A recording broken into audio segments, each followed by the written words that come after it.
Minnesota is home to the largest Somali community in the nation. But how much do you know about our newest immigrants? Their 8,000-mile journey began in the 1990s when they fled their war-torn country. Now at least 30,000 Somalis, possibly double that, call our home their home. Tonight, adjusting to a new culture through the eyes of 3 generations. Carla Holt reports.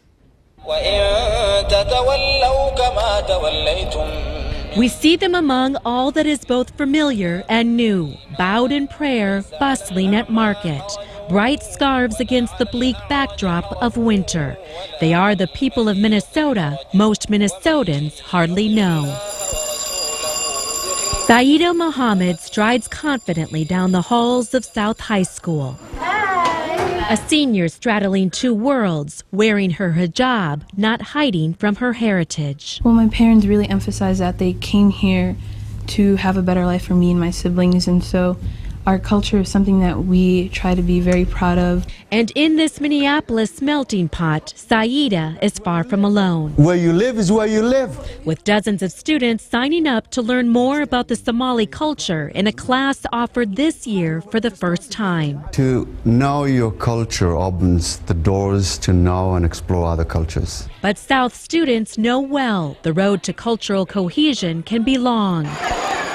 At times even blocked, as with the lunchtime riot over race just a few months ago. I felt like it was almost my brothers and sisters being hurt at that moment. For Saida, a student respected as a leader, it was a rare setback. The first times in my life that I witnessed something like that. One that inspires the oldest of 6 to do more to bridge the differences between the greater Minnesota community and the Somalis within. Are you Somali or are you Minnesotan? I would say that I'm more Minnesotan because it's what I've been accustomed to, because I've been living here almost all my life.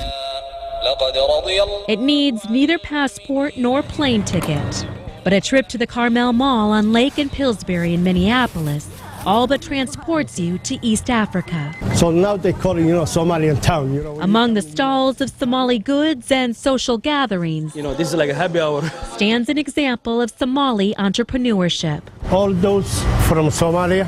A halal reflecting a patchwork of preferences, both native and new. A father of 4, Ahmed Jama, moved to Minnesota 6 years ago.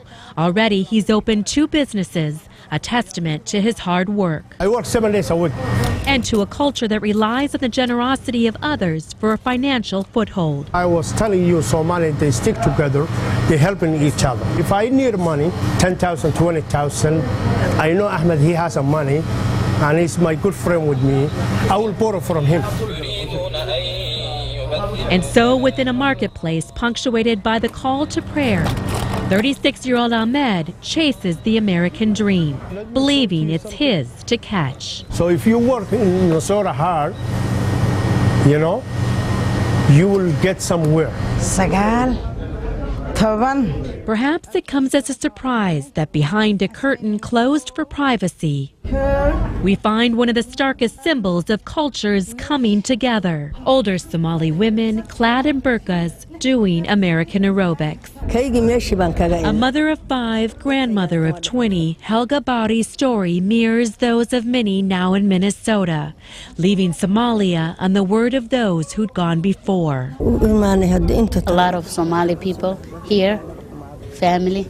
That's why she chose in Minnesota. But life in a land white with a relentless winter has not always been easy. I was a businesswoman. That's the difference. I used to be the head of the house. Not anymore. For Helga, hope for the here now rests with her children, grandchildren, and others like them. To be a good kid, to study well, stay out of trouble. And so the 3 generations embrace their American lives while holding on to their Somali culture. They are a people of Minnesota, honoring their home country and the country they now call home. Carla Holt, KARE 11 News. Well, if you'd like to learn more about Somalis in Minnesota, there is a special section on the Minnesota Historical Society's website, and we have a link to it at KARE11.com.